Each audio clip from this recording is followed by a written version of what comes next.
સુરતના મોટા વરાછા વિસ્તારમાં એક પરિવાર માટે હોટેલમાં જમવાનું મોંઘું સાબિત થયું હતું, પરંતુ ઉત્તરાયણ પોલીસની સતર્કતાથી 1.16 લાખ રૂપિયા સુરક્ષિત પરત મળી ગયા હતા।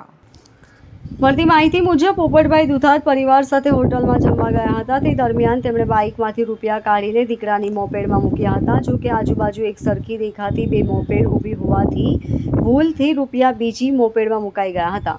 ઘરે પહોંચ્યા બાદ રૂપિયા ન મળતા પરિવાર ચિંતામાં મુકાઈ ગયો હતો અને તરત જ ઉત્તરાયણ પોલીસ મથકે પહોંચી ગયો હતો। ઘટનાની જાણ થતાં પોલીસે તાત્કાલિક કાર્યવાહી હાથ ધરી હતી। પોલીસે હોટેલ અને આસપાસના સીસીટીવી ફૂટેજ તપાસી તેમજ મોપેડના નંબરના આધારે ચાલક સુધી પહોંચવામાં સફળતા મેળવી હતી। આશ્ચર્યની વાત તો એ હતી કે મોપેડ ચાલકને પોતાને પણ ખબર ન હતી કે તેની મોપેડમાં રૂપિયા મુકાયેલા છે। અંતે પોલીસે સંપૂર્ણ 1,16,000 રૂપિયા સુધી મૂળ માલક પોપટભાઈ દુધાતને પરત આપ્યા હતા। રૂપિયા પરત મળતા પરિવારે ઉત્તરાયણ પોલીસનો આભાર વ્યક્ત કર્યો હતો। Bureau report LK star news, Surat.